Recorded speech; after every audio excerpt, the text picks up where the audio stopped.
আসসালামু আলাইকুম বন্ধুরা, কেমন আছেন সবাই? আশা করি সবাই ভালো আছেন, সুস্থ আছেন। আলহামদুলিল্লাহ, আমরাও খুব ভালো আছি, সুস্থ আছি। সোনালী রান্নাঘর উইথ ভিলেজ ফুড চ্যানেলে আপনাদের প্রত্যেককে আবারও স্বাগত জানাই। আমি আবারও আজকে একটা রেসিপি নিয়ে চলে এসেছি আপনাদের সামনে প্রত্যেক দিনের মতো। আর আজকের রেসিপিটা অতি সাধারণ একটা রেসিপি। তো আপনারা অনেক রকমভাবেই সবাই ভেন্ডি চচ্চড়ি খেয়েছেন, কিন্তু আমি যেভাবে তৈরি করছি সেভাবে একবার হলেও তৈরি করে দেখবেন, ভালোই লাগে খেতে। তো প্রত্যেক দিন একঘেয়েমি খাবার খেতে আমাদেরকে ভালো লাগে না, তাই আলাদা আলাদাভাবে রান্না করলে বেশি সুস্বাদু হয়। তো এই ভেন্ডিটা আমি কীভাবে রান্না করেছি সেটাই শেয়ার করবো আজকে। তো চলুন দেখে নেওয়া যাক কীভাবে আমি ভেন্ডিটা তৈরি করেছি। তো ভেন্ডি রেসিপিটা তৈরি করার জন্য আমি প্রথমে কচি কচি ভেন্ডি নিয়ে নিয়েছি, আর ভেন্ডিগুলোকে আমি ধুয়ে পরিষ্কার করে এইভাবে কেটে দিয়েছি। তাতে করে ভিতরে যদি কোনো রকম পোকামাকড় থাকে তাহলে কিন্তু দেখা যাবে, আর ভালোভাবে পরিষ্কার করে নেওয়া যাবে, আর ভিতর থেকে ভালোভাবে মশলাও ঢুকে যাবে। তো তার জন্য আমি এভাবে কেটে নিয়েছি। আপনারা চাইলে মধ্যে মধ্যে কেটে নিতে পারেন। আমি গোটা গোটায় রেখে দিয়েছি, সামান্য একটু একটু করে চিড়া লাগিয়ে দিয়েছি।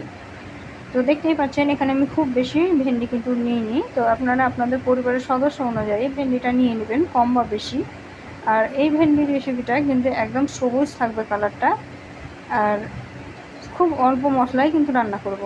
তো তার জন্য আমি এখানে তেল দিয়ে দিয়েছি কড়াইয়ে। এখন দিয়ে দিলাম পেঁয়াজ বাটা। পেঁয়াজ বাটাটা অনেকটাই ছিট ছিল, তার লাগে আমি একটু সরে দাঁড়ালাম।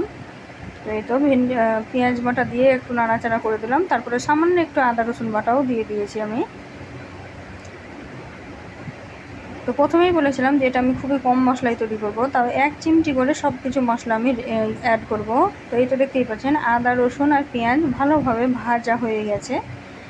তো এখন আমি দিয়ে দিচ্ছি, এখন আমি দিয়ে দিলাম হলুদ গুঁড়ো, আমি দিয়ে দিলাম লঙ্কা গুঁড়ো, দিয়ে দেবো জিরা ধনিয়া পাউডার। সব কিছুই কিন্তু আমি 4 ভাগের 1 ভাগ করে দিচ্ছি মশলার চামচের, আর দিয়ে দিলাম স্বাদ মতো লবণ। খুবই অল্প পরিমাণে আমি মশলাগুলো কিন্তু দিয়েছি, দেখেই বুঝতে পারছেন। আর এখন আমি ভালোভাবে মশলাটাকে একটু কষিয়ে নেব। তো মশলাটা দেখুন ভালোভাবে কষানো হয়ে গেছে আর তেল ছেড়ে দিয়েছে। এর পর্যায়ে আমি কিন্তু ভেন্ডিগুলো অ্যাড করে দিলাম। এই রেসিপিটা তৈরি হতে কিন্তু খুব বেশি টাইম লাগে না, কিন্তু খুব ঝটপট তৈরি হয়ে যায়।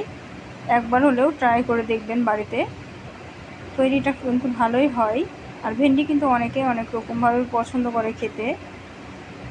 তো প্রত্যেক দিন একই রকম না খেয়ে অন্য অন্যভাবে রান্না করে দেখতেই পারেন। তো এই তো আমি একটু নাড়াচাড়া করে মশলার সঙ্গে ভেন্ডিটাকে কষিয়ে নিলাম। এই তো দেখতেই পাচ্ছেন আমি কিন্তু খুব বেশি কষাইনি, কারণ ভেন্ডি খুব বেশি কষানোর প্রয়োজন পড়ে না। তো এখন আমি জল দিয়ে দিচ্ছি, এখানে পরিমাণ মতো জল দেব যাতে করে ভেন্ডিটা সিদ্ধ হতে পারে। তো ভেন্ডিটা যেহেতু চচ্চড়ি হবে তাই খুব বেশি জল আমি দিইনি। তো এখন ঢাকা দিয়ে ভেন্ডিটাকে আমি সিদ্ধ হতে দিয়ে দেবো।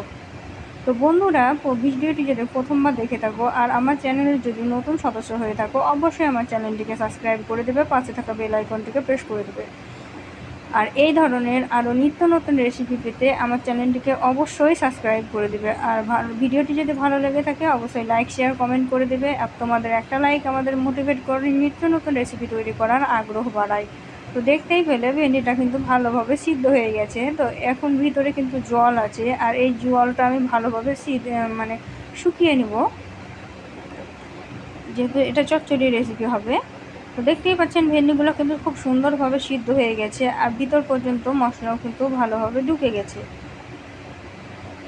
তো এই তো দেখুন একদম লাস্ট ফিনিশিংয়ে জলটা একদম মরে গেছে, একটুও কিন্তু জল নাই। তো এই পর্যায়ে কিন্তু আমি ভেন্ডিটা নামিয়ে নিয়েছিলাম। তো ভেন্ডিটা আমি সার্ভ করে দেখাতে পারিনি সময়ের কারণে।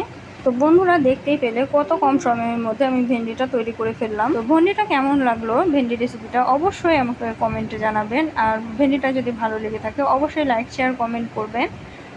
আজকে এই পর্যন্ত, দেখা হবে এই ধরনের আরও নিত্য নতুন রেসিপি নিয়ে পরবর্তী ভিডিওতে। ততক্ষণ সবাই ভালো থাকবেন, সুস্থ থাকবেন, আর আমার জন্য একটু দোয়া করবেন। খোদা হাফিজ।